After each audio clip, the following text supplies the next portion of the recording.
الله لا إله إلا هو الحي القيوم لا تأخذه سنة ولا نوم.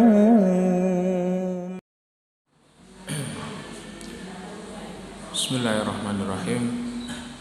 Assalamualaikum warahmatullahi wabarakatuh.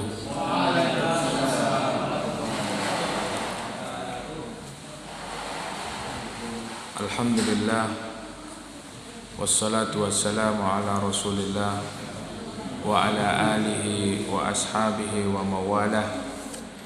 La hawla wa la quwwata illa billah. Allahumma la sahla illa ma ja'altahu sahla wa anta taj'alul hasna idza syi'ta sahla. Allahumma inna nas'aluka khaira ma fi hadhihi al-lailati wa khaira ma ba'daha wa na'udzu bika min syarri ma fi hadhihi al-lailati wa syarri ma ba'daha. Amma ba'da.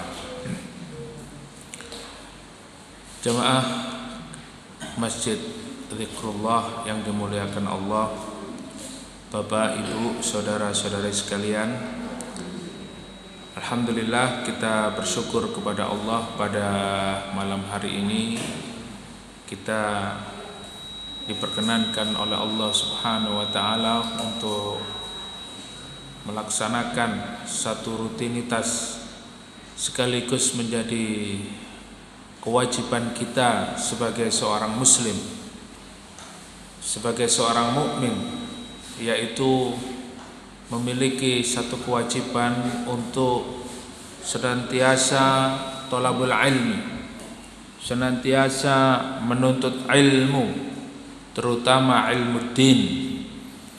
Karena ilmu din ini adalah salah satu amalan, salah satu yang akan bisa memberikan syafaat kita kelak ketika kita sudah meninggal dunia.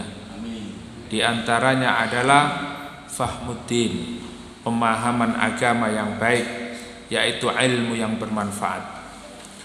Sebagaimana Rasulullah sallallahu alaihi wasallam bersabda, "Idza mata ibnu Adam inqata'a 'amaluhu illa min salasin, shadaqatun jariyatun aw ilmun yuntafa'u bihi aw waladun salihun yad'u lahu."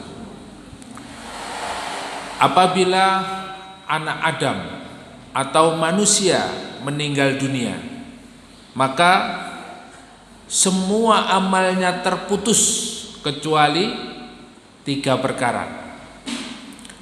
Jadi kalau manusia itu sudah meninggalkan dunia ini, semuanya akan terputus, tidak dibawa mati, ya. Rumahnya, mobilnya, hartanya, istrinya yang cantik, ya, anak-anaknya tidak akan bisa dibawa mati. Maka ketika dia sudah meninggal dunia, semua terputus kecuali 3 hal. Yang pertama adalah shadaqatun jariyah. Apa yang kita sedekahkan ketika di dunia, baik harta kita atau kita sedekah meskipun hanya dengan apa? Senyuman. Senyum itu adalah sedekah. Tabassumuka fi wajhi akhika sedekah. Senyummu di hadapan saudaramu itu adalah sedekah. Jadi jangan khawatir Bapak Ibu kalau tidak bisa sedekah, ya, sambatan nggak punya uang, ya, supaya dapat rezeki banyak, dapat keberkahan hanya dengan senyum, ya. Kalau hanya dengan senyum jenengan tidak bisa, wassalamualaikum, gak duwe duwe, ya, gak duwe duwe, ya, gak duwe tenaga, ya, tidak bisa membantu saudaranya, guyu aja gak iso, ya. Nah, akhir ini selalu tersenyum, nah, masya Allah, ya, selalu bersedekah untuk saudaranya, menyenangkan. Nah, Ini satu hal yang harus kita upayakan. Kenapa? Karena sedekah itu akan bisa memberikan syafaat kita ketika kita berada di alam kubur. Bisa memberikan syafaat kepada kita, menolong kita. Ya. Maka seperti pada malam hari ini, ketika kita berangkat dari rumah menuju ke majelis ilmu, maka di sini ada satu kesempatan kita untuk bersedekah. Bersedekahlah, ya, meskipun hanya dengan senyuman, ya. Bersedekahlah meskipun hanya Rp2.000, ya.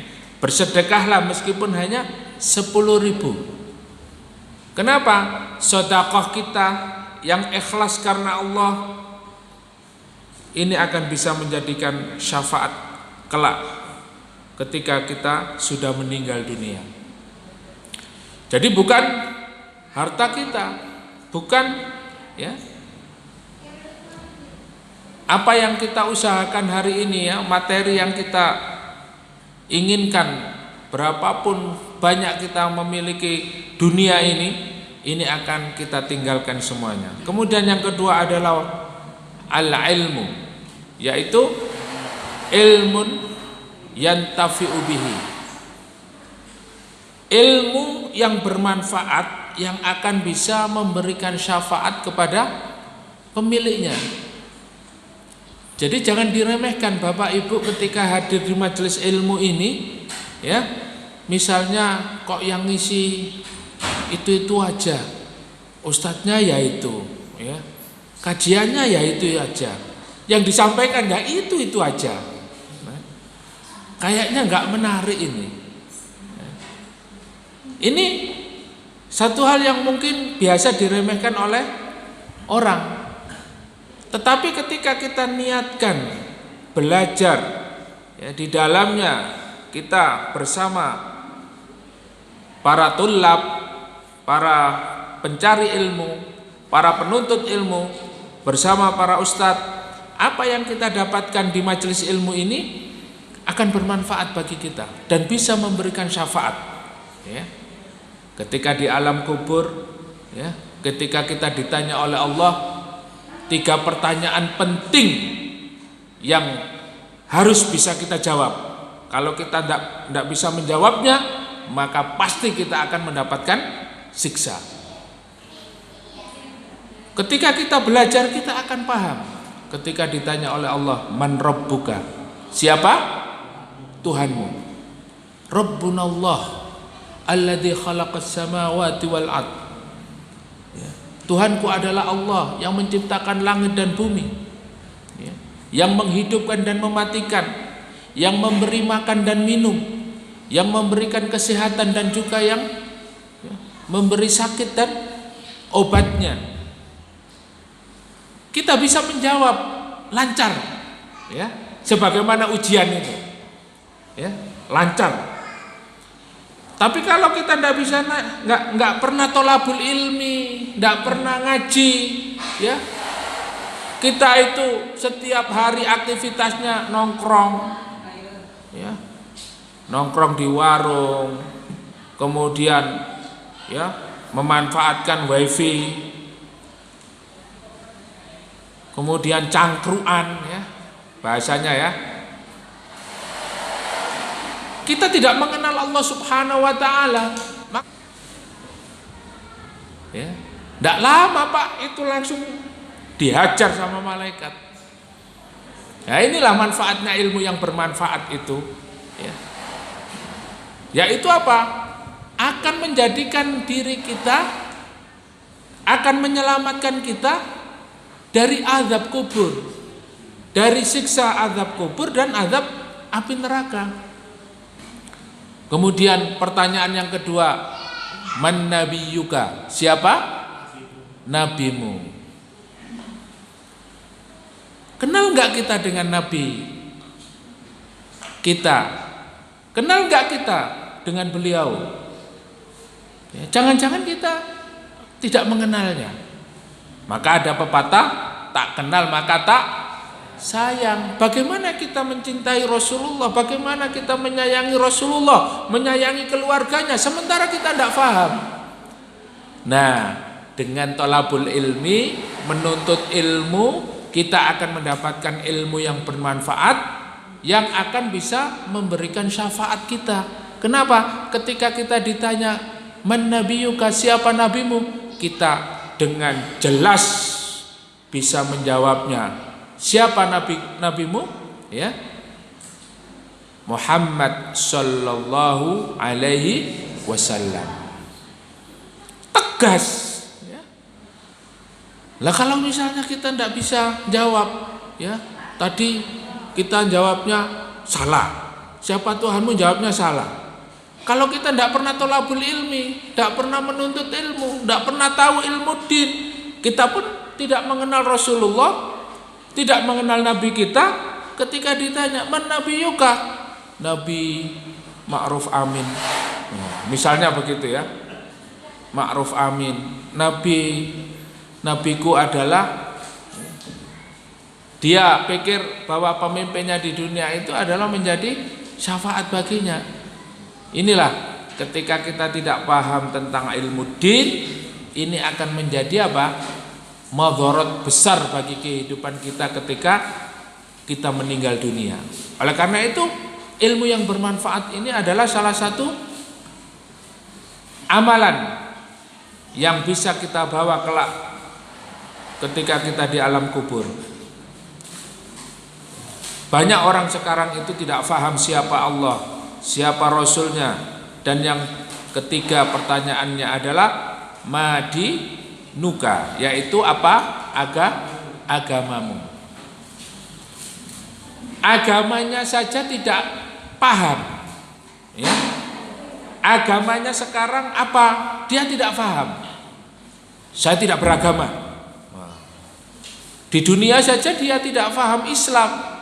Apalagi ketika ditanya, ketika nanti di alam kubur, madinuka, apa ya agamanya, ya, Darmo Gandul misalnya, ya langsung diajar sama malaikat.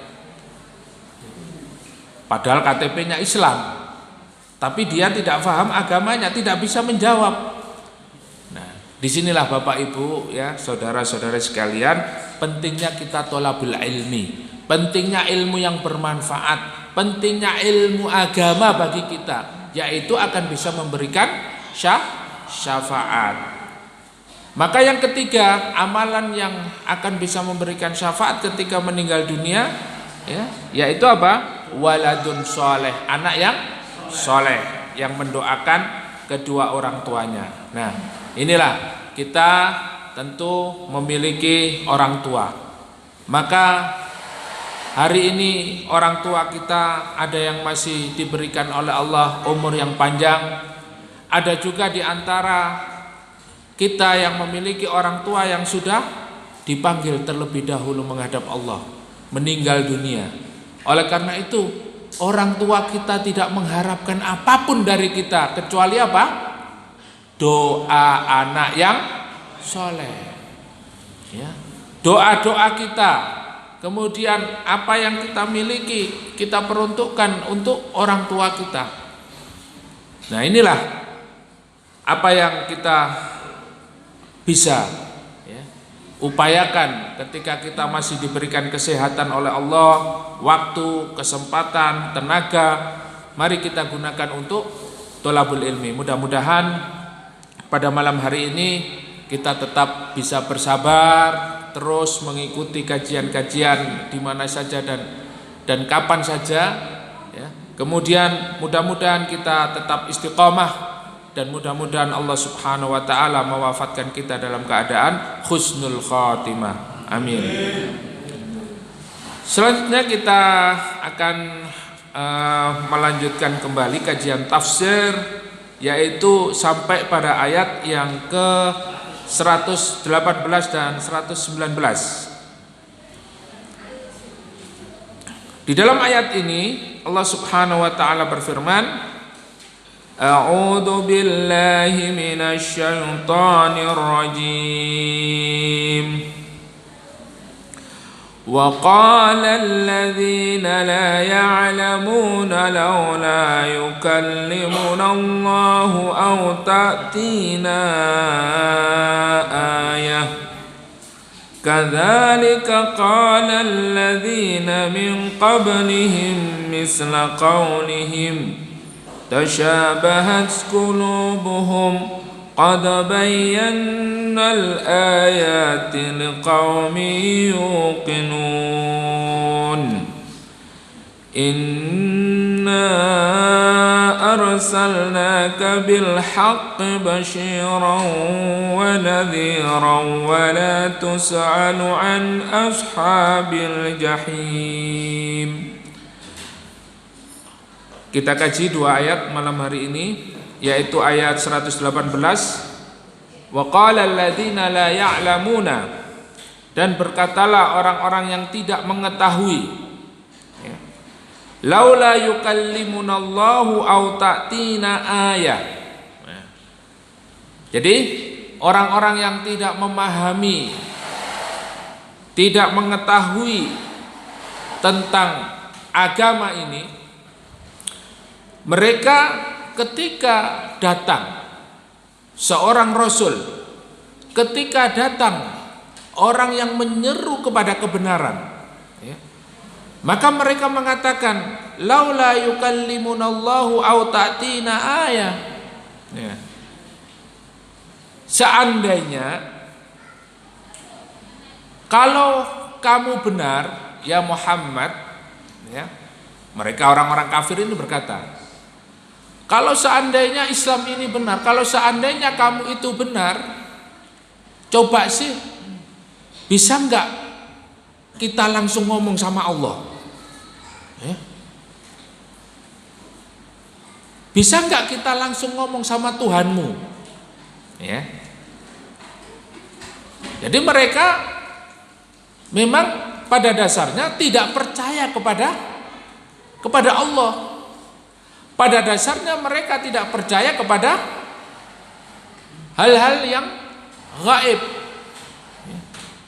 Makanya dari kajian kita pertama kali di dalam ayat ini surat Al-Baqarah, ya, karakter yang pertama dan utama seorang mukmin adalah yu'minuna bil ghaibi, yaitu mereka adalah orang-orang yang beriman kepada hal yang ghaib. Ya. Allahu haqqun wal malaikatu haqqun wa rusuluka haqqun al jannatu haqqun wan naru haqqun. Bahwa benar adanya Allah Subhanahu wa taala, adanya surga, adanya neraka, para malaikat.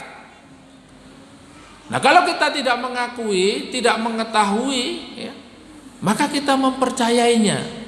Ya, tetapi mereka, orang-orang yang menolak kebenaran ini, apalagi menolak ajaran Islam, mereka mengolok-olok, mengatakan kepada Rasulullah, ya Muhammad, kalau seandainya kamu benar, coba sih bisa enggak kami itu berbicara langsung kepada Allah.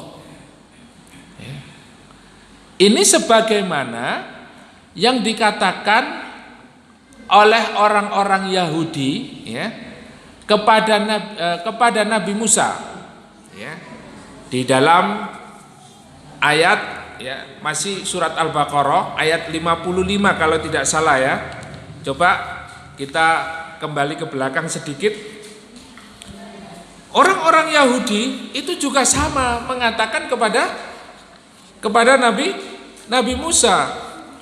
Mereka mengatakan kepada Nabi Musa alaihissalam dengan perkataan yang sama ketika Rasulullah Muhammad sallallahu alaihi wasallam membawa Islam ini, membawa Al-Quran kepada orang-orang Yahudi dan Nasrani di Madinah. Begitu juga orang-orang Arab Quraisy, orang-orang yang mereka itu adalah para pembesar di satu negeri. Tapi mereka apa? Mereka mengatakan sebagaimana yang dikatakan oleh orang-orang Yahudi kepada Nabi Musa, wa idz qultum ya Musa lan nu'mina laka hatta narallaha jahratan. Nah, sama apa kata orang-orang Yahudi kepada Nabi Musa? Ya Musa, hai Musa, lan nu'mina laka hatta narallaha jahra. Ya. Kami tidak akan beriman kepada kamu ya Musa sampai kami melihat narallaha jahra, melihat Allah itu dengan jelas dengan mata kepala sendiri. Nah, ini ada nggak hari ini yang seperti itu, Pak? Banyak. Langsung banyak ini ya. Jadi tidak percaya ya, kecuali langsung melihat Allah. Dia tidak percaya kepada kebenaran hari ini. Karena apa? Dia tidak percaya adanya surga, adanya neraka. Tidak percaya dengan adanya balasan. Tidak percaya dengan adanya yaumul qiyamah, tidak percaya.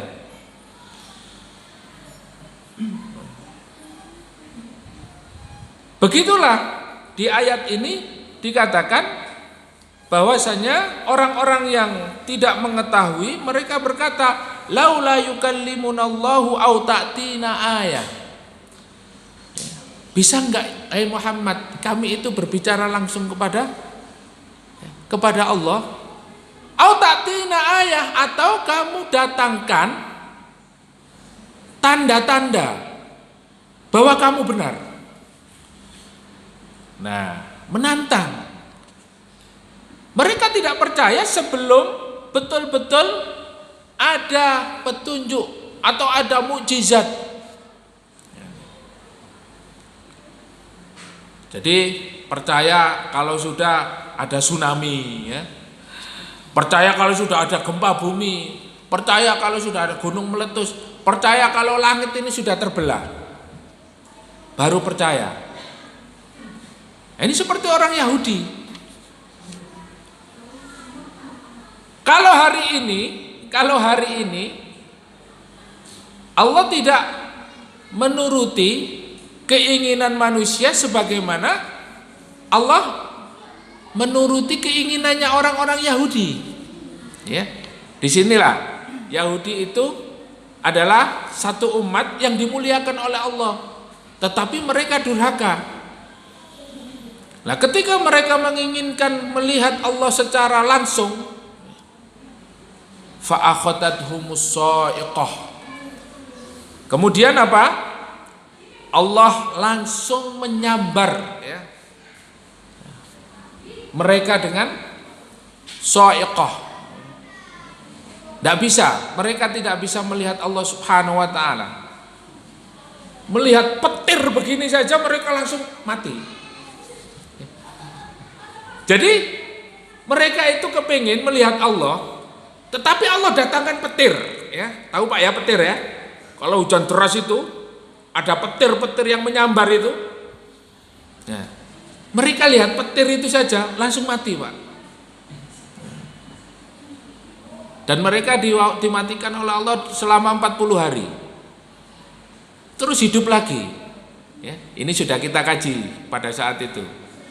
Hidup lagi, akhirnya apa? Dia berjalan dinaungi oleh awan. Kemudian pengen makanan-makanan yang paling enak. Ya. Akhirnya diturunkanlah yang namanya manna wal wassalwa, makanan dari surga. Begitu makan makanan dari surga, ini makanan apa ini? Kok rasanya gak enak ini ya? Coba ada nggak makanan yang lebih enak dari ini? Padahal makanan itu makanan surga. Ya. Apapun, ya, ketika hati mereka itu tidak bisa menerima kebenaran, apapun yang dilihatnya, ya, mereka tidak bisa puas. Kenapa? Innalladzina kafaru sawaun alaihim a'andzartahum am lam tundirhum la yu'minun. Khatamallahu ala qulubihim wa ala sam'ihim wa ala absarihim ghisyawatu wa lahum adzabun adzim. Inilah karakter orang kafir. Kalau orang beriman tadi, alladzina yu'minuna bil ghaibi wa yuqimuna sholata wa mimma razaqnahum. Ini adalah karakter orang mukmin. Tapi kalau orang kafir, dia tidak percaya. Sawaun alaihim a'andzartahum am lam tundirhum. Padha wae Pak, Bu, ya, orang kafir itu kalau hatinya itu sudah tertutup, tidak bisa menerima kebenaran, diperingatkan ya sama saja, nggak dikasih peringatan tambah nemen. Ya. Makanya orang Yahudi itu dilaknat oleh Allah. Tidak hanya dilaknat oleh Allah, mereka pun dilaknat oleh ciptaan Allah di muka bumi ini. Ya. Nanti di akhir zaman semua apa yang ada di sekitar kita ini mengatakan uqtulu hadzal yahud. Bunuhlah ini Yahudi bersembunyi di belakangku. Ya. Illa syajaratun gharqat, kecuali pohon gharqat. Ya. Makanya ada yang mengatakan Dajjal itu akan turun ketika bumi ini sudah hijau. Ya, maknanya apa? Kalau sudah banyak pohon-pohon gharqat itu ya, itu memang akan melindungi orang-orang Yahudi dari ancaman kaum muslimin ya, yang mereka hari ini dengan leluasa menghina, ya, merebut Masjidil Aqsa dan lain sebagainya. Tetapi pada suatu hari nanti ya, Allah pun akan membalasnya. Oleh karena itu di dalam surat Al-Maidah ayat 75 ya, disebutkan oleh Allah Subhanahu wa taala di dalam surat Al-Maidah itu bahwa Allah Subhanahu wa taala melaknat orang-orang Yahudi.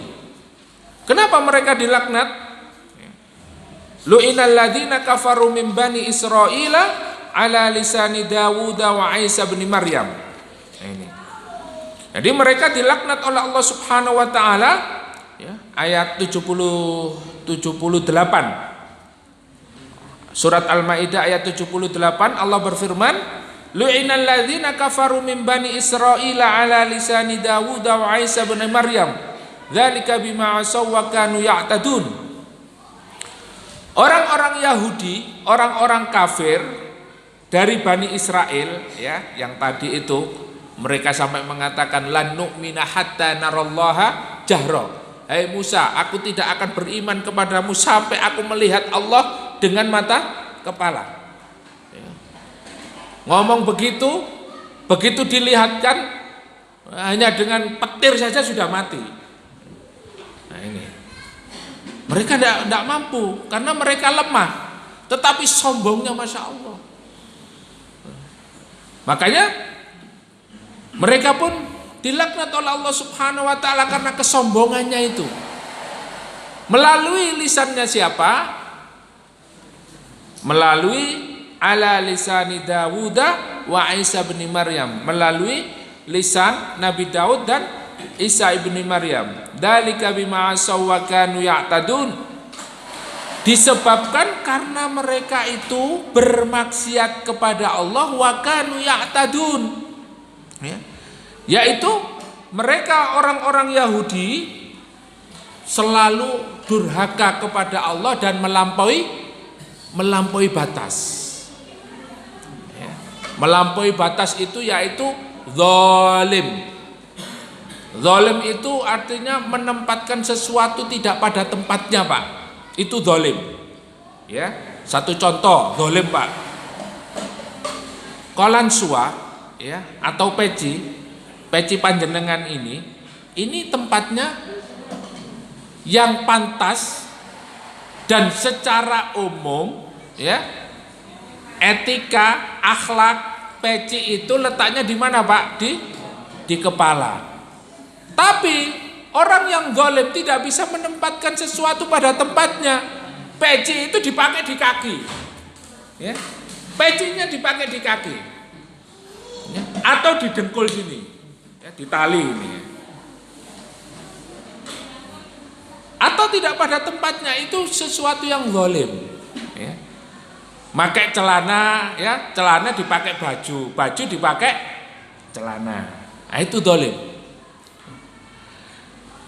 Lah ketika seseorang tidak bisa menempatkan sesuatu pada tempatnya, itu adalah sebuah kezaliman. Maka orang-orang Yahudi adalah orang-orang yang melampaui batas. Orang-orang yang durhaka kepada Allah Subhanahu wa taala karena kezalimannya. Apa yang dilakukan? Kita lihat ayat selanjutnya. Allah merinci perlakuan orang-orang Yahudi sehingga mendatangkan laknat Allah. Taro katsiran minhum. Sebelumnya ya, ayat 79. Kanu la yatanahawna am munkarin fa'aluhu. Labi'sa ma kanu yaf'alun. Yaitu mereka, kita melihat kebanyakan orang-orang Yahudi la yatanahawna am munkarin fa'aluhu. Mereka itu adalah orang-orang yang tidak melarang di antara sesama atau di tengah-tengah mereka, di tengah-tengah kaumnya, tidak melarang perbuatan mungkar yang dikerjakan oleh kebanyakan dari mereka. Minum khamr tidak malah dilarang, malah dilegalkan. Ya. Ada tanda tangan dari pejabat, ya. Pabriknya diresmikan. Kemungkaran tidak dilarang, tidak dicegah, akan tetapi justru malah difasilitasi. Maka Allah melaknat orang Yahudi. Perzinahan di mana-mana, merebak di mana-mana. Ya. Coba ya, teman-teman yang biasa misalnya kerja di Pulau Dewata, Pulau Bali. Banyak orang-orang Israel yang masuk. Banyak wisatawan asing yang mereka berasal dari Yahudi. Apa yang mereka sebarkan? Apa yang mereka lakukan? Ya. Narkoba. Kemudian ya, perzinahan di mana-mana. Mereka memang sengaja untuk menyebarkan itu karena apa? Karena di dalam protokol Zionis itu mereka mengatakan tidak perlu menjadikan orang Islam itu murtad dengan apa? Keluar dari Islam, tidak perlu. Cukup mereka merubah lifestyle, mereka merubah gaya hidupnya, cukup merubah gaya hidupnya saja, mereka akan apa? La tattabi'anna sunana man kana qablakum dhira'an bi dhira'in, kata Rasulullah. Sungguh kamu akan mengikuti kebiasaan orang-orang sebelum kamu, dhira'an bi dhira'in, sehasta demi sehasta, sejengkal demi sejengkal. Lau dakhalu dukhrajab dabbin la dakhaltumuhu. Sampai ketika biawak masuk ke lubang mereka masuk ke lubang biawak pun la dakhaltumuhu. Kalian akan masuknya, akan masuk ke dalamnya, ikut mereka. Siapa mereka ya Rasulullah? Siapa lagi kalau bukan Yahudi dan Nasrani? Nah, makanya ini setelah ayat ini kan, ayat yang kita bahas nanti adalah walan tardo angkal Yahudu walan Nasoro. Terkait. Jadi mereka itu berbuat zina, berbuat ya kemungkaran di antara mereka. Bahkan hari ini ya, bagaimana Yahudi itu merusak umat Islam melalui apa? Praktek riba.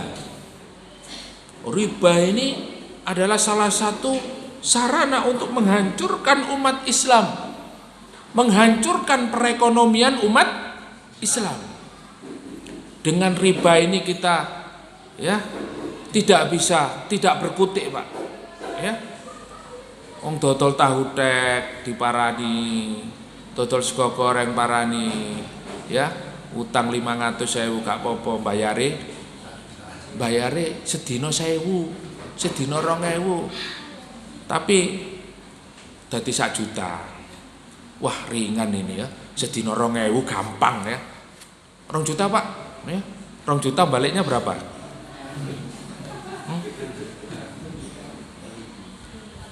Secara tidak sadar mereka itu wah enak ya. Padahal apa? Rasulullah mengingatkan kepada kita, dosanya riba itu seperti apa? Menzinahi ibu kandungnya sendiri. Itu dosa riba. Dosa yang paling besar apa? Menyekutukan Allah. Inilah sehingga umat Islam ini secara tidak sadar sedikit demi sedikit jauh dari agamanya. Ya. Kalau sudah terlilit hutang, ya, apalagi dengan ya, pihak terkait, wah ini nggak bisa tidur, ya, kolesterol naik, diabetes naik, ya, darah tinggi, mati Pak. Matinya membawa apa? Membawa apa? Membawa hutang. Dan dosa yang tidak bisa, salah satu dosa yang hisabnya sulit itu apa? Hutang. Maka ada seorang sahabat itu, ya, ketika dia izin berjihad masih punya hutang, lunasi hutang dulu, ya. Karena nanti hutangnya itu akan menjadi penghalang ketika dia dihisab. Oleh karena itu mereka orang Yahudi itu banyak cara mereka untuk memurtadkan umat Islam dari agamanya. Dan hal yang seperti ini Bapak Ibu yang dimuliakan Allah, kemungkaran-kemungkaran yang terjadi di tengah umat ini oleh mereka justru difasilitasi. Sehingga apa? Lu'inal ladzina kafaru min bani Israila ala lisani Dawud wa Isa bin Maryam. Pada saat itu kita mengkaji orang-orang Yahudi, ya. Bagaimana mereka itu dilarang memancing pada hari Sabtu. Tapi karena hari Sabtu itu wayahe iwak tok, ya. Banyak iwak, banyak ikan. Ya. Dia enggak mancing. Tapi apa? Masang jebakan. Ya. Masang jebakan. Sampai akhirnya masang jebakan dapat banyak. Sampai akhirnya apa? Jual ikan di hari Sabtu. Jual ikan di hari Sabtu. Sampai akhirnya apa? Ulama-ulama pendetanya Yahudi, oh gak apa-apa. Halal. Gak apa-apa. Ya. Padahal itu adalah satu kemungkaran yang cukup berat. Nah, inilah Bapak Ibu yang dimuliakan oleh Allah. Hari ini kita juga sedikit demi sedikit gaya hidup ini dengan tanpa kita sadari mengikuti gaya hidupnya orang-orang Yahudi dan Nasrani. Ya, lifestyle-nya. Seakan-akan kita itu ya merasa ya sudah tidak punya apa-apa, miskin ya. Kalau saya miskin terus begini terus saja ya, nanti saya ini dihina tetangga, dihina teman dia. Akhirnya apa? Saking pengen kaya tapi dia tidak mau kerja. Sekarang ini kan musim rebahan Pak ya, rebahan. Dan ini juga menjadi penyakitnya ya. Orang-orang Cina pun mereka sulit pusing memikirkan generasi rebahan ini. Kenapa? Dengan rebahan, pokoknya dengan rebahan itu dia bisa menghasilkan ya, bersenang-senang. Nah, ini generasi rebahan ini juga ya, sulit dikendalikan hari ini. Dan ini juga menjadi aktivitas milenial. Anak-anak kita, pemuda Islam ini juga hari ini senang dengan aktivitas rebahan. Taklim, tolabul ilmi ya dengan rebahan ya. Pakai YouTube ya. sambil rebahan, cemilan ya nanti. Ini kondisi kita hari ini seperti itu. Mereka gaya hidupnya sudah betul-betul bisa dirubah, ya, dirubah. Coba kita lihat ibadah sekarang di Masjidil Haram itu, ya, jaga jaraknya, kemudian semakin sedikit dibatasi, naik hajinya dibatasi. Tapi coba, ya, pemuda-pemuda kita yang malam ini lihat Euro, ya, Piala Eropa, yang nonton Pak, coba yang nonton itu Pak, ada nggak mereka yang jaga jarak? Full penontonnya. Ya. Tapi kalau sholat jaga jarak, ya, jaga jarak bahkan nggak mau jamaah. Nonton bola full, nggak ada jaga jarak itu. Masya Allah, ini luar biasa. Nah, dan mereka orang Yahudi itu yang ditakuti,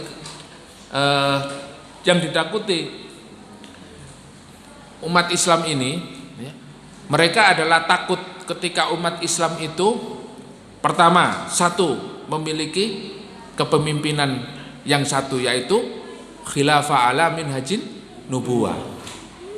Kalau sudah memiliki kepemimpinan seorang pemimpin Islam, mereka takut Pak. Yang kedua, ketika umat Islam itu memahami bahwa hidupnya itu hanya untuk perjuangan menegakkan Islam, mereka memiliki semangat jihad fisabilillah. Kenapa? Kalau sudah mereka memiliki semangat jihad fisabilillah, yang terpikir, yang menjadi aktivitas hidupnya adalah mencari kematian di jalan Allah. Iskariman aumut syahidan. Takut mereka Pak. Dan yang ketiga adalah Ka'bah, pemersatu umat Islam. Dan hari ini sudah, ya, digarap oleh mereka Pak, bagaimana umat Islam itu tidak bisa berangkat haji. Dan itu sudah sejak zaman Belanda dulu. Senogorgonya itu dulu ya, salah satu perintis orang sekuler, ya, pura-pura masuk Islam, yang mereka apa? Merencanakan supaya umat Islam tidak bisa berangkat haji. Hari ini 2 kali 2 tahun sudah tidak bisa berangkat haji, ya. Ini kalau kita berbicara teori konspirasi Bapak Ibu yang dimuliakan oleh Allah. Tapi kembali lagi kepada apa? Orang-orang Yahudi yang dibicarakan oleh Allah di dalam Al-Quran. Mereka itu tidak melarang kemungkaran yang terjadi di tengah umat ini, tetapi apa? Memfasilitasi. Sementara umat Islam diajarkan oleh Allah di dalam surat Al-Imran, dikatakan kuntum khaira ummatin ukhrijat linnasi ta'muruna bil ma'rufi wa tanhauna 'anil munkar wa tu'minuna billah. Kalian adalah umat yang terbaik, kata Allah. Umat Islam itu adalah umat yang terbaik di muka bumi ini, dengan karakter yang disebutkan oleh Allah. Apa karakter umat terbaik itu? Ta'muruna bil ma'rufi wa tanhauna 'anil munkar wa tu'minuna billah. Yang pertama adalah amar ma'ruf, kemudian nahi mungkar, dan beriman kepada Allah. Ini umat yang terbaik di muka bumi ini. Mereka selalu melaksanakan itu, amar ma'ruf nahi mungkar, di mana saja, kapan saja. Jadi termasuk salah satu, ya, fungsi atau diutusnya Rasul di muka bumi ini adalah untuk apa? Untuk menegakkan Islam. Walaqad ba'asna fi kulli ummatin rasulan ani'budullaha wajtanibut taghut, beribadah kepada Allah dan menjauhi taghut. Nah, taghut itu adalah, para ulama sepakat taghut itu adalah setan. Setan itu apa? Yuwaswisu fi sudurin nas minal jinnati wan nas. Itu taghut Pak. Ya, kita mengambil makna dari 6 makna ini, yang pertama saja kita ambil bahwa taghut itu adalah setan yang selalu yuwaswisu fi sudurin nas, menggoda manusia itu, menjadikan manusia itu ragu terhadap Islam, ragu terhadap kebenaran Al-Quran, ragu terhadap Rasulullah, ragu terhadap apa yang diperintahkan oleh Allah dan Rasulnya, ragu-ragu. Itu setan. Dan setan itu bentuknya 2, minal jinnati wan nas. Kalau dari jin Pak, sudah kita kaji dulu ya. Rasulullah memberikan apa? Benteng supaya kita tidak mudah diganggu oleh jin. Ya. Di antaranya kalau mau tidur kita baca ayat kursi, kita baca qul huwallahu ahad, kemudian muawwidhataini qul a'udzu birabbil falaq dan qul a'udzu birabbin nas. Kemudian kita tiupkan di tangan dan kemudian kita usapkan di seluruh tubuh. Pak, insya Allah tidak terkena gangguan jin. Pagi, petang kita selalu berzikir. Tapi meskipun doa-doa itu sudah kita lakukan, kita tidak bisa terhindar dari godaan setan berupa manusia. Ya. Manusia ini Pak, ini juga bisa menjadi setan kalau kita tidak bisa. Kalau kita tidak bisa apa? Mengidentifikasi ya. Ada setan itu goda ulama, ya setannya jadi ulama. Ada setan, ada pejabat itu ya, yang digoda setan, setannya jadi pejabat. Ada setannya ustadz, ya setannya jadi ustadz. Ada ustadz, ada setan itu yang ikut majelis taklim ini, ya ikut di majelis taklim ini. Ada setannya. Karena setan itu bisa menyerupai manusia. Ya, manusia bisa menyerupai setan. Ya. Makanya misi daripada diutusnya Rasul ya di dalam surat An-Nahl ayat 16, walaqad ba'atsna fi kulli ummatin rasulan, dan Allah mengutus semua umat ini para rasul. Di setiap umat ini diutus oleh Allah ya, rasul-rasul itu untuk apa? Misinya cuma 2. Ani'budullaha wajtanibut taghut, yaitu beribadah kepada Allah dan menjauhi taghut. Makanya dalam penyampaian para rasul itu, Rasulullah Shallallahu Alaihi Wasallam yang dibangun adalah akhlak yang mulia. Innama bu'istu liutammima makarimal akhlak. Sungguh aku diutus oleh Allah adalah untuk menyempurnakan akhlak yang mulia. Maka akhlaknya Rasulullah apa? Kana khuluquhul Quran. Innaka la'ala khuluqin azim. Akhlaknya Rasulullah adalah Al-Quran. Maka kalau kita mau menjadi orang yang baik, menjadi manusia yang mulia, kita kembali kepada Al-Quran. Nah, karakter manusia, karakter muslim mukmin adalah ta'muruna bil ma'rufi wa tanhauna 'anil munkar, selalu mengajak orang berbuat baik dan mencegah dari perbuatan yang mungkar. Jangan malah difasilitasi, Pak. Ya. Sayang anak, ya. Anaknya ketika nggak sholat dibiarkan, sakno kesel. Ya. Begitu pengen HP difasilitasi, ya. Katanya apa? Sayang anak. Kalau benar-benar sayang anak, berarti apa? Kita berdoa kepada Allah, Rabbi ja'alli muqimas sholata wa min dzurriyyati Rabbana wa taqabbal du'a. Kita menjadikan anak kita itu ahlu sholat, bukan ahlu game, ya. Bukan menjadi gamers, ahli main game. Sekarang ini ada lomba, Pak, ya. Sampai Pak Presiden pun mengadakan lomba game. Ya. Ini adalah salah satu fasilitas anak-anak kita dijauhkan dari apa? Dari ibadah kepada Allah, dari sholat. Nah, inilah orang-orang Yahudi itu begini cara mereka bekerja, menjauhkan umat Islam. Sehingga apa? Mereka itu tidak peduli terhadap kemungkaran yang terjadi di sekitarnya, dibiarkan, bahkan difasilitasi. Inilah kondisi kita hari ini, sehingga umat Islam itu jauh dari agamanya. Umat Islam itu semakin tidak peduli. Nah, apa yang terjadi? Yang kedua, mereka dilaknat oleh Allah Subhanahu wa taala. Tara katsiran minhum yatawallawna alladzina kafaru. Nah, coba ayat selanjutnya adalah kalian melihat kebanyakan mereka itu yatawallawna alladzina kafaru, yaitu apa? Mengambil pemimpin dari kalangan orang kafir. Wah, ini kemungkaran yang sudah sangat besar.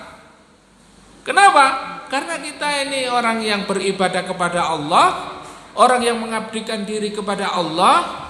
Ketika kita dipimpin oleh orang-orang kafir, orang-orang yang tidak peduli terhadap agama, orang yang menjauhkan diri dari Allah Subhanahu wa taala, maka kita pun sebagai seorang muslim tentu kita akan semakin jauh dari Allah. Ya. Pemurtatan demi pemurtatan. Kenapa? Karena pemimpin kalau pemimpin itu tidak adil, bahkan pemimpin itu kafir kepada Allah, pasti kita diajak untuk apa? Untuk menjauhi Al-Qur'an, untuk ya tidak beribadah kepada Allah, mensekutukan Allah. Ini yang paling berbahaya. Oleh karena itu para ulama menjelaskan siapa sih pemimpin yang adil itu. Di dalam kitab Al-Ibana Syarah Bulughul Maram disebutkan al-imamun adil huwa, bahwa imam yang adil itu adalah syauqatun ya, minadh-dhulmi wal mujrimin. Yang pertama dikatakan bahwa pemimpin yang adil itu adalah menjadi syauqah, menjadi duri bagi orang-orang yang zalim dan jahat. Artinya apa? Pemimpin yang adil itu hadir di tengah umat ini untuk apa? Menjadi benteng pertama bagi kezaliman. Bukan justru mereka menzalimi rakyatnya, tidak. Tetapi apa? Pemimpin yang adil itu melindungi rakyatnya dari kezaliman demi kezaliman, dari orang-orang yang jahat yang akan merebut ya, sumber daya alam di sebuah negeri itu. Sehingga apa? Orang-orang yang ada ya, penduduk atau masyarakatnya itu menjadi sejahtera, makmur dan sentosa. Mereka tidak terganggu dengan banyaknya kezaliman orang-orang yang berbuat zalim dan kejahatan orang-orang yang berbuat jahat di dalam negeri itu. Dia pertama kali ya, sistem yang dibuat pun ya, membuat mereka tidak bisa melakukan kezaliman-kezaliman. Kemudian yang kedua, sanadun minadh dhu'afa'i wal masakin. Ya, di dalam kitab Syarah Bulughul Maram itu dikatakan pemimpin yang adil itu adalah sanadun, menjadi sandaran minadh dhu'afa'i wal masakin, dari orang-orang yang lemah dan miskin. Jadi Masya Allah Bapak Ibu, kalau kita ini punya pemimpin yang adil, itu orang yang miskin ya, orang yang belum nikah dinikahkan, orang yang banyak hutang dilunasi, orang yang belum punya rumah dibangunkan rumah. Lah sampean belum punya rumah ya, utangnya akeh ya, dodolan beras kena pajak ya. Jadi saya tadi siang itu ini Pak ya, kebetulan bersama dengan Gamis ya, Gerakan Umat Islam Jawa Timur, ke DPRD ya. Ya, ditemui oleh Pak Sucipto ya, dari DPRD, dari fraksi Gerindra dan ada Kiai Muzamil dari fraksi Nasdem. Itu ya bercerita tentang kondisi ekonomi ya. Ya termasuk apa? Beliau juga mengatakan bahwa lemahnya sistem kita hari ini sampai apa? Sampai orang yang paling sengsara itu adalah petani. Ya. Kalau dihitung-hitung setiap orang itu di Indonesia ini memiliki 3.000 meter ya, tempat pertanian. Nah kalau anaknya 5 berarti dibagi, jadi cuma 600 meter. Nah, itu ditanami apa? Sudah tanamannya panennya itu tidak berhasil, masing-masing dikenai pajak. Ya. Nah sementara hasil dari apa yang sudah ditanam itu ini adalah satu usaha yang mestinya dikembangkan, tetapi tidak. Mereka mengimpor ya, mengimpor gula, impor beras ya. Sudah nggak ada yang beli ya, begitu menggarap sawahnya dikenai pajak. Nah ini sekedar gambaran saja Pak. Ternyata orang-orang ya wakil-wakil rakyat ini juga ternyata memikirkan nasibnya rakyat. Sadar ya. Nah, disinilah. Maka ketika pemimpin itu adil, di dalam kitab Syarh Bulughul Maram itu dikatakan sanadun minadh dhu'afa'i wal masakin. Mereka menjadi apa? Sandaran bagi orang yang lemah dan orang miskin. Orang-orang yang lemah dan miskin tidak semakin miskin, tidak semakin lemah, tapi merasa kuat. Kenapa? Karena ada pemimpin yang menopang mereka. Ya. Kalau kita berbicara pemimpin yang adil, yang dicatat oleh sejarah dunia, maka kita kembali kepada Khalifah Umar bin Abdul Aziz. Bagaimana di dalam catatan sejarah beliau itu menyuruh menteri-menterinya yang ada di Baitul Mal untuk apa? Keliling cari masyarakat yang miskin ya. Kembali nggak ada yang miskin ya Khalifah. Cari orang-orang yang punya hutang, nggak ada yang hutang ya. Padahal mau dilunasi negara, orang miskin mau dibantu. Cari orang-orang yang belum nikah ya. Nah, banyak ya. Dinikahkan. Kenapa? Karena ternyata kendalanya kadang-kadang nggak nikah-nikah itu ya nggak punya uang. Nah ini, nah dinikahkan. Kesejahteraan masyarakatnya luar biasa. Sampai-sampai ya karena tidak ada orang miskin, tidak ya tercukupi semuanya, sampai-sampai apa? Burung di gunung-gunung itu dikasih makan. Kesejahteraannya sampai seperti itu. Ini adalah catatan sejarah ya. Dan ini nyata. Adanya kepemimpinan yang adil itu akan mensejahterakan semua ya, masyarakat. Kemudian yang ketiga ya, bahwasanya imamun adil itu yantadhimun nas, yantadhimu amrun nas, yaitu mengatur seluruh urusan publik, seluruh urusan umat manusia, ya ya'manuna amwaluhum wa anfusahum wa a'raduhum. Nah, ini yang penting, Pak, terakhir ini. Pemimpin yang adil itu akan mengatur urusan manusia, urusan publik ya masyarakat ini, yaitu mereka menjamin keamanan jiwanya, hartanya dan kehormatannya. Masya Allah. Kalau pemimpin yang adil itu dia akan betul-betul memberikan rasa aman kepada masyarakat. Ya. Aman dari gangguan. Ya. Gak ono begal. Ya. Gak ono apa? Curanmor, nggak ada.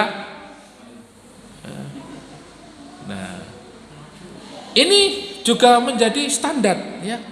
Aman dan tidaknya sebuah negeri itu tergantung kepemimpinan. Kemudian ya'manuna amwalahum, harta masyarakatnya terjamin aman ya. Nah, ini investasi bodong semua ya. Selalu mengalami apa ya, kondisi ekonomi hari ini luar biasa Pak ya, tidak terkendali Maksudnya banyak kondisi hari ini umat Islam yang mengalami keterpurukan, kerja susah, ekonomi sulit, ya. Bayar sekolah nggak iso, sekolah daring bisa, sekolah online. Waduh ya, sulit ini. Ini kalau orang yang tidak beriman Pak bisa putus asa dan bunuh diri. Ya, saya kok merasa bahwa kemana-mana kok melihat banyak orang gila. Ya kemarin saya di Jakarta 1 pekan ya, 1 minggu, terus ke Malang dan Surabaya kok sawangane kok akeh wong gendeng saiki ya. Barangkali ini juga termasuk dampak daripada kondisi sekarang. Tetapi insya Allah kalau kita ini orang yang beriman, orang yang memiliki keimanan kepada Allah Subhanahu wa Ta'ala, tidak ada pengaruhnya, ya. Dampak ekonomi seperti ini dan lain tidak ada pengaruhnya. Karena apa?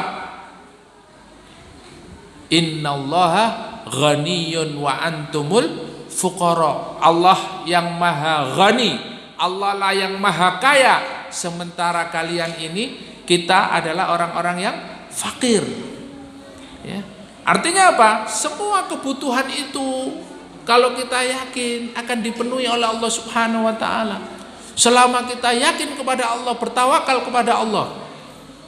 Wa may yattaqillaha yaj'al lahu makhraja wa yarzuqhu min haitsu la yahtasib. Kalau kita bertakwa kepada Allah, Allah akan memberi jalan keluar semua kesulitan yang kita hadapi. Wa yarzuqhu min haitsu la yahtasib. Tidak hanya itu, Allah memberi rezeki kepada orang yang bertakwa kepada Allah, beriman kepada Allah, min haitsu la yahtasib. Dari mana? Dari arah yang tidak disangka-sangka, ya. Nah ini, oleh karena itu, ya mari kita senantiasa tingkatkan ketakwaan kita kepada Allah, senantiasa kita tingkatkan keimanan kita kepada Allah. Jangan sampai dengan kondisi seperti ini kita lari ke dukun, ya. Kita larinya kepada apa? Kepada sesuatu yang merusak amal kita. Nah, ini. Sampai ada perdunu Pak. Semerap Pak, perdunu ini kenapa? Persatuan Dukun Nusantara. Dan ini resmi perdunu. Persatuan Dukun Nusantara. Untuk apa? Untuk mengatasi orang-orang yang stres katanya. Nah, disinilah kalau kita tidak punya iman, maka kita akan percaya hal-hal yang seperti itu. Bapak Ibu yang dimuliakan Allah Subhanahu wa Ta'ala, itulah gambaran seorang pemimpin yang adil. Oleh karena itu, Yahudi dilaknat oleh Allah, diantaranya adalah mereka memilih pemimpin dari kalangan orang kafir. Nah, sehingga kita pun orang-orang yang beriman itu dianjurkan oleh Allah Subhanahu wa Ta'ala memilih karakter seorang pemimpin. Ya, sebagaimana di dalam surat Al-Maidah ayat 50 ini juga disampaikan oleh Allah Subhanahu wa Ta'ala. Ayat 55 disebutkan karakter pemimpin kita itu adalah disebutkan di dalam surat Al-Maidah ayat 55 ini, innama waliyukumullahu wa rasuluhu walladzina amanu alladzina yuqimuna sholata wa yu'tuna zakata wa hum raki'un. Nah ini Bapak Ibu, ya, pemimpin, karakter pemimpin yang disebutkan oleh Allah, inilah yang menjadi pemimpin kita. Siapa dia? Yaitu alladzina innama waliyukumullah. Sesungguhnya pemimpin kalian adalah Allah Rasulnya. Walladzina amanu, yaitu orang yang beriman, yang menjadikan Allah dan Rasulnya sebagai apa? Sebagai tujuannya.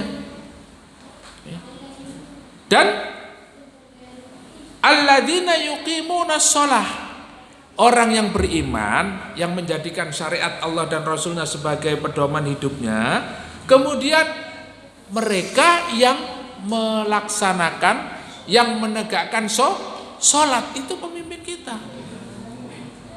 Wa yu'tuna zakah, dan yang kedua adalah menunaikan zakat, yaitu apa? Memperhatikan kesejahteraan, Pak.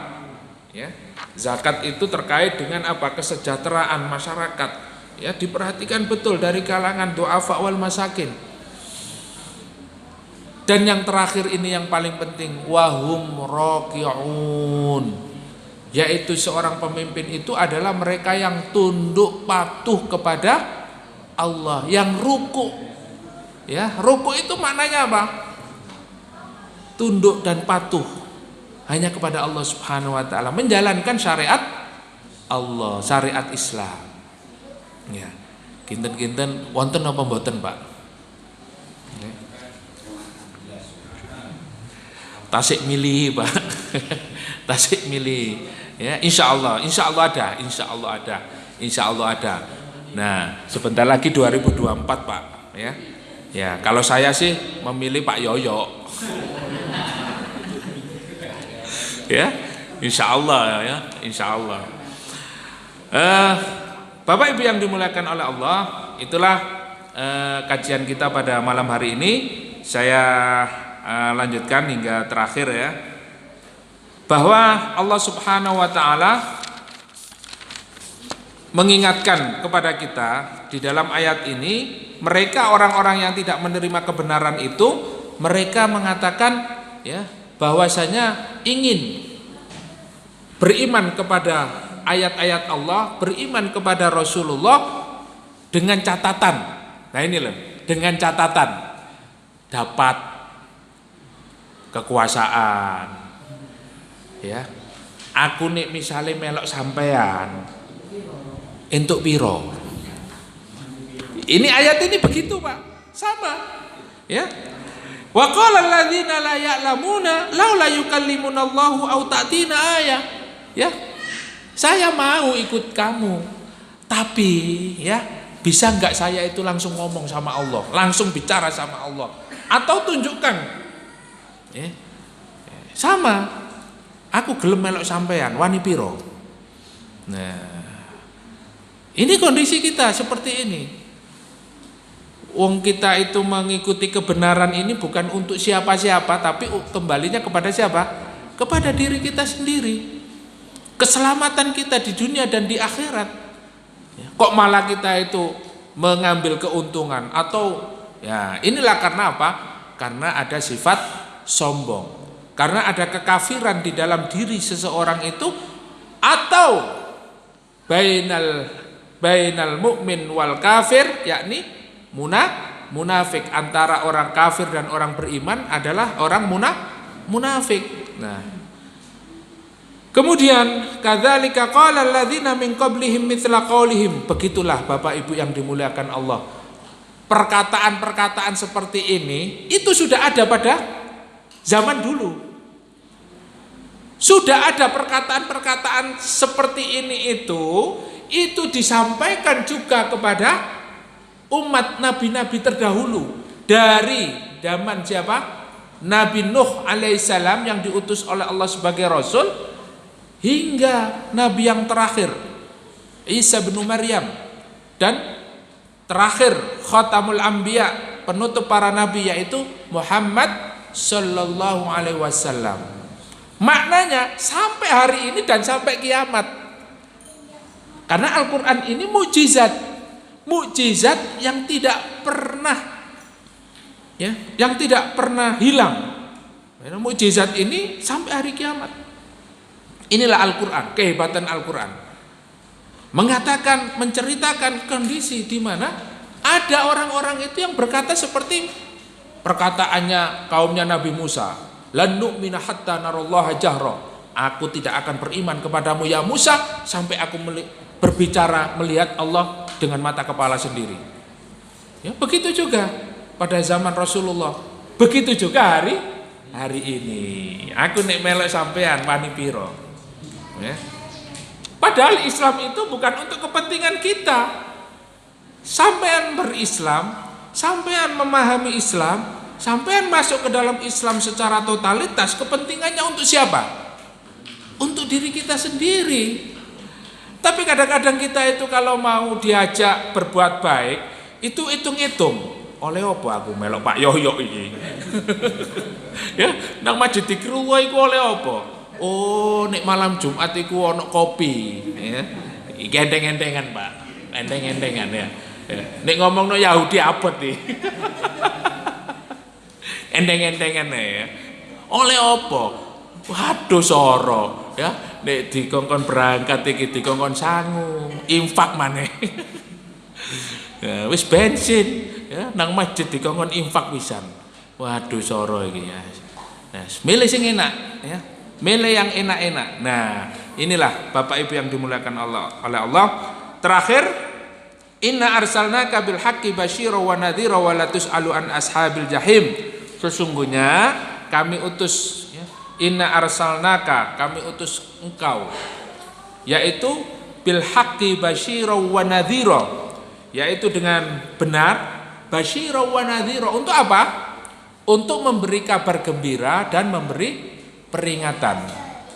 Wala tus'alu an ashabil jahim ya, yaitu setelah memberi kabar gembira kepada mereka, kepada kita, dan juga memberi peringatan ya, dan engkau tidak dimintai pertanggungjawaban, ditanya tentang penghuni neraka.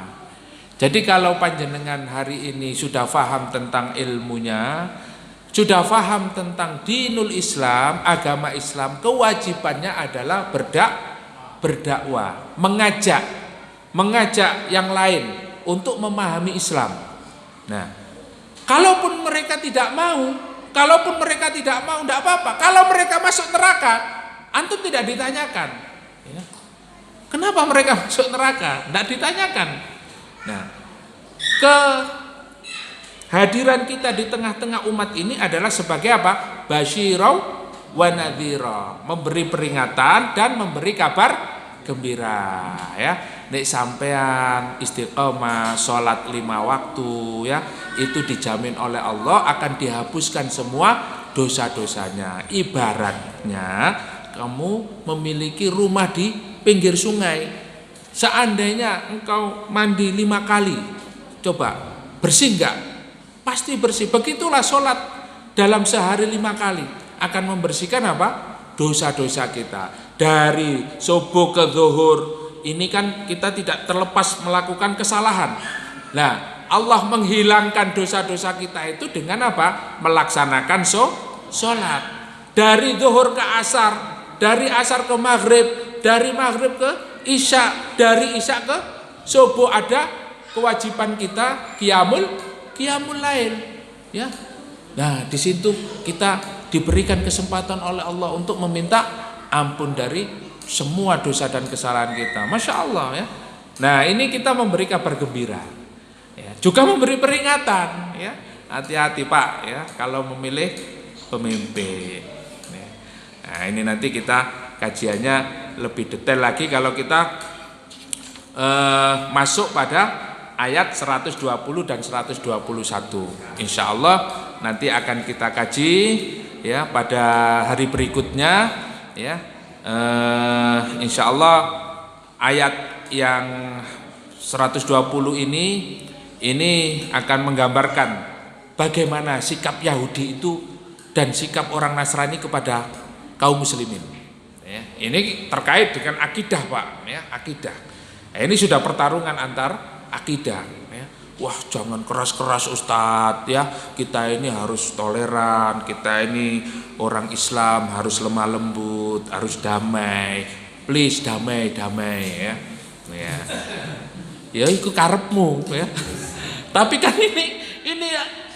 ini karepnya Allah Subhanahu wa taala, keinginan Allah Subhanahu wa taala, dan ini berita dari Allah Subhanahu wa taala. Mereka punya karakter seperti itu. Lah kalau kita ya tidak mengikuti petunjuk Allah, ya pasti kita digilas, Pak, dihancurkan oleh mereka. Wallahu a'lam bishawab. Inilah yang bisa kami sampaikan pada malam hari ini. Mudah-mudahan bermanfaat. Semoga kita selalu bisa bersabar dan istiqomah, dan Allah mewafatkan kita dalam keadaan husnul khatimah. Amin ya rabbal alamin. Kita tutup dengan doa kafaratul majlis. Subhanakallahumma wa bihamdika asyhadu an la ilaha illa anta astaghfiruka wa atubu ilaik. Dari saya sekian. Assalamualaikum warahmatullahi wabarakatuh.